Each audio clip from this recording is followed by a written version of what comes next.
Fish food.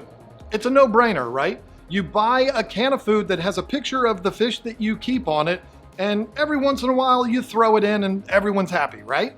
Wrong. It's not that simple, and it's also not that complicated, and certainly not something that you should be intimidated by. In fact, to help you understand a little bit more about fish food, we've decided to play a little game of fish food, true or false.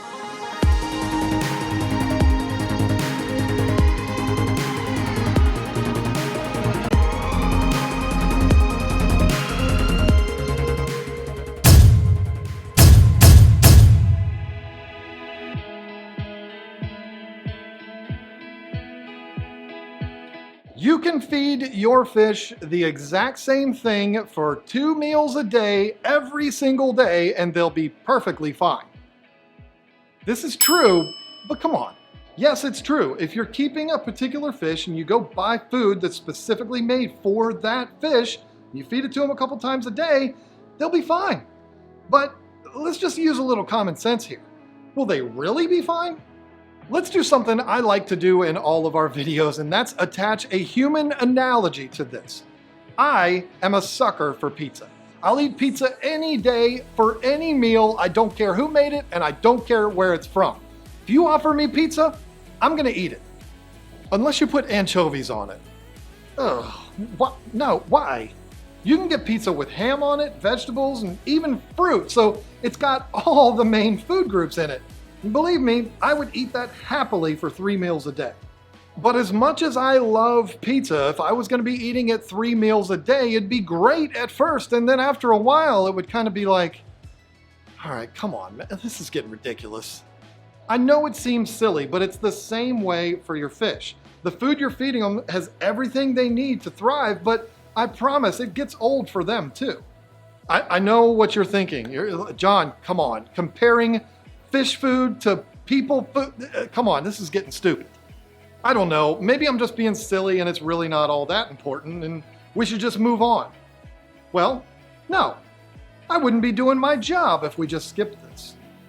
It's a well-known fact that mixing things up a bit and giving your fish a variety of foods, like live foods, not feeder fish, or frozen foods now and then, will not only help them grow faster, it's better for their overall health, and they might even breed for you.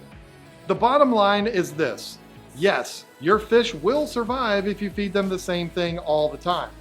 If you want them to thrive and be at their absolute best, just mix things up a bit.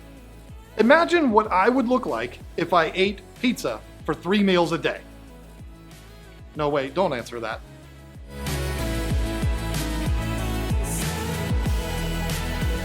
Some fish will survive completely on the algae in the tank.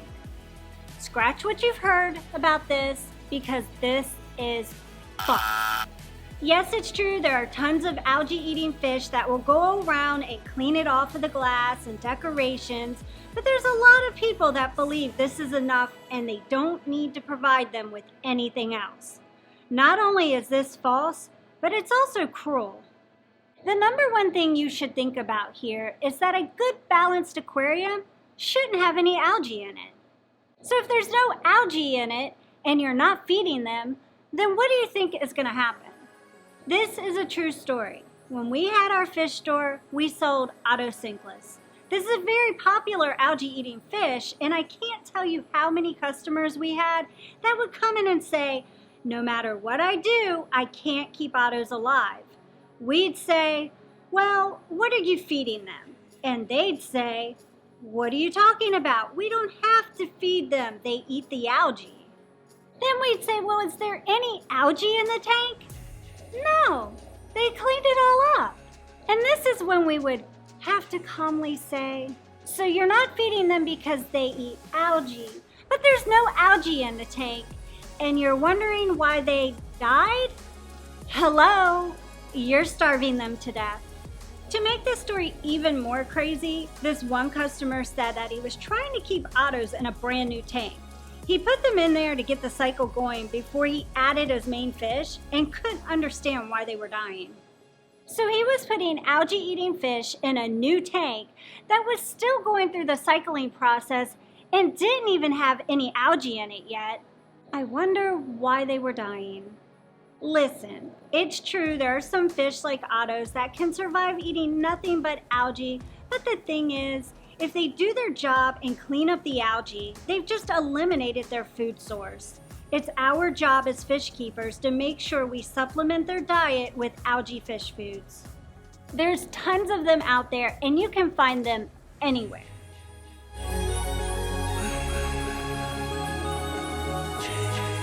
Okay, let me first start off by saying I am well aware that there are some animals out there like snakes that eat mice and little rabbits and things like that, which is why I will never have a snake because, well, two reasons. One, Lisa won't let me, and two, I just couldn't do that. For some reason, when I make these videos about live foods for fish, people always bring up snakes and other reptiles and stuff. I don't know. Second is, I'm not talking about live foods like vinegar eels and black worms and brine shrimp and stuff like that. So if you're gonna be one of those people that says, John, what are you talking about? Live foods are the best thing for fish. They help them grow faster and breed better. I'm not talking about that kind of stuff. I'm talking specifically about breeder guppies, ruby reds, and goldfish. And lastly, I want you to know that every single person that subscribes to this channel is one more person that helps us along in our crusade to rid fish stores of feeder fish. How does that work? I don't really know. I'm just trying to get you to subscribe. All right, let's do it. Live feeder fish are a healthy choice for your big monster fish. False! I've said a lot of mean things when I talk about feeder fish. Stuff like, I remember when I had my first beer, and I used to feed my fish feeder fish, and then I got interested in girls. I liked that one, that was a little funny, but I realized that was a little harsh. But you know what? I meant every word of it. There's one reason and one reason only that you would feed your big monster fish feeder fish, and that's to satisfy your sick fantasies of watching alphas kill betas. You like watching things kill other things. I mean, different strokes, I guess. I mean, I don't, to each their own. How many cliches can I include in one segment? Feeder fish provide close to zero nutritional value. They carry diseases, and don't even get me started on this nonsense of, I do it because it keeps the fish in shape because they're able to hunt like they would if they were in the wild. First of all, they're not in the wild. And second of all, if I was to drop a feeder goldfish into my 360-gallon tank, I would drop it in the water and it would be like, bloop, it would instantaneously disappear. There's no hunting involved in that. My Oscars would be coming up to the top because they see me walk up to it and instantaneously hit that fish. They would barely even see it. And you want to know what's interesting? If I drop a pellet or a freeze-dried krill or even a piece of frozen shrimp in there, you want to know what would happen? They would come to the top of the tank, they would see me there, they know I'm going to throw food in, and I would drop it in and bloop, it would be instantaneously gone. So there's no hunting. You're not getting to satisfy that urge to watch nature. Listen, let me calm down here for a second. I am well aware of how much hate we get for the amount of time we spend crapping on feeder fish. And to be honest, that's kind of why we do it. It's funny to me to see how many people still engage in this nonsense. If you're someone that's looking to keep South and Central American cichlids or oddballs or catfish or something like that, and your friends are all telling you, look, if you're going to keep those fish, you have to feed them feeder fish, just understand that is very far from the truth. I have never found a fish, even wild-caught gar from Florida, I have converted them over to pellets and freeze-dried krill. So forget about what all those people say and find some better friends.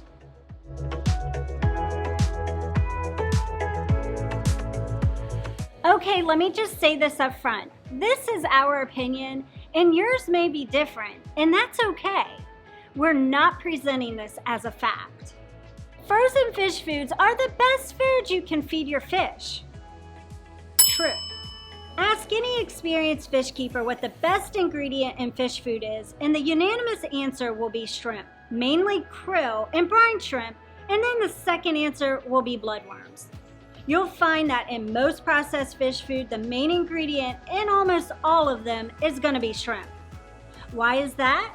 Shrimp is a great protein source, and some shrimp, like krill, have things in them that'll naturally enhance your fish's color and overall vibrance. When we talk about frozen foods, we're talking about the entire shrimp or worm being frozen so everything in it stays in it. It's not processed at all, and nothing else is added to it.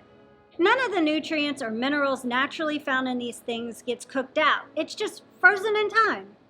So when you feed this food to your fish, it's the closest thing that you'll find to feeding live shrimp. And you can't get any better than that. Let's face it, most people don't want to spend the time culturing these things themselves. I know I don't, and I've never met anyone culturing krill. I don't even know if that's possible. Feeding frozen foods is just way easier. You pop out a cube, thaw it out, and drop it in. It's super easy and super nutritious. So if it's the greatest food ever, then why isn't it the most popular food? Well, cost. When you buy frozen food, you don't get nearly as much as pellets or flakes. Plus, it's hard to regulate certain amounts. What I mean is, if you have one tank with a beta and maybe a couple Cory cats, you won't want to drop a whole cube in there.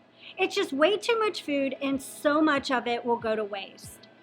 And no, you can't thaw out what you need and refreeze the leftovers. No, just don't do that. What we do is feed our fish a combination of pellets one meal a day and flakes for the other meal. Except for the big fish, they get pellets and freeze-dried krill. But then a couple times a week, we'll thaw out some food, feed it to them, and it's sort of like a treat and mixes things up a bit, sort of like what John was talking about earlier.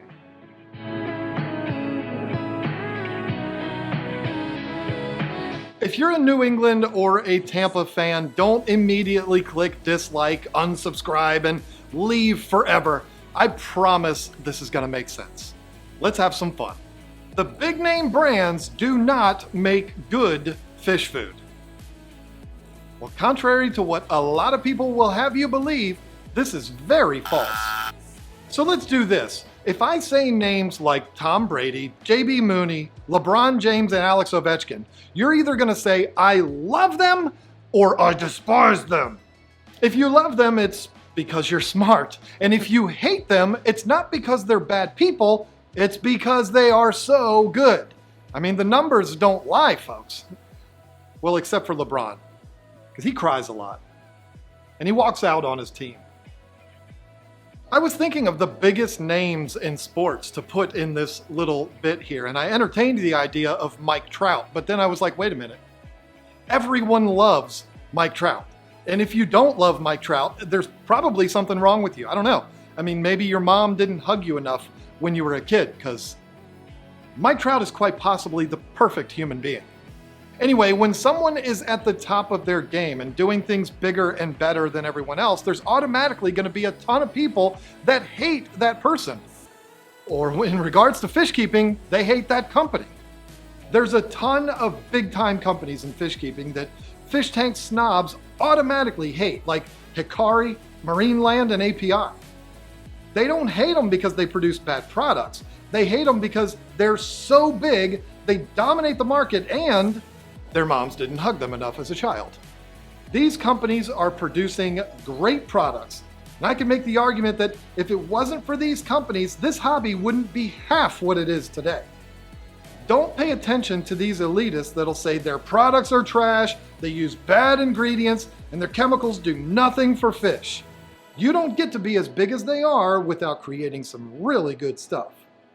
Oh, and for the record, Tom Brady is the GOAT. LeBron is a lot of fun to watch when he's not crying. And Alex Ovechkin is the best hockey player that ever existed that's not named Wayne Gretzky. And also, if you don't know who JB Mooney is, that doesn't really surprise me. He is a bull rider, and he's the best to ever do it. I'm telling you, you're laughing at me right now, but search for him on Google. Let me tell you something. I have found myself for hours watching videos of that man ride bulls. And if you hate Mike Trout, go hug your mother, because you've got some serious issues. Lastly, Michael Jordan's the GOAT. And if you don't agree with me, it's because you're either under the age of 25 or you're, well, just dumb.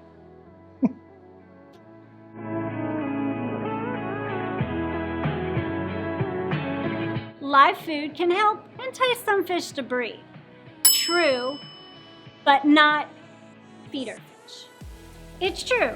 I don't really understand the science behind it, but if you introduce live foods like brine shrimp or black worms to your breeding tanks, it's like dimming the lights, lighting some candles, and putting on some Marvin Gaye or Otis Redding.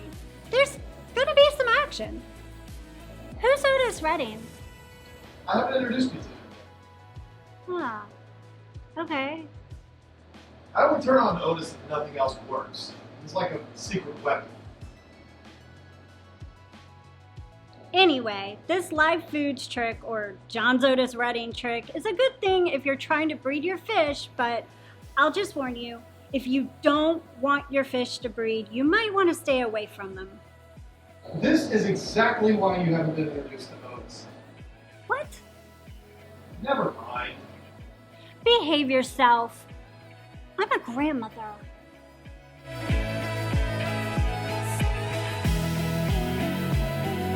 So there you go. I hope you enjoyed this as much as we did and look at fish food a little differently now. I don't know. But anyway, this has been fun. Thanks so much for watching. Bye.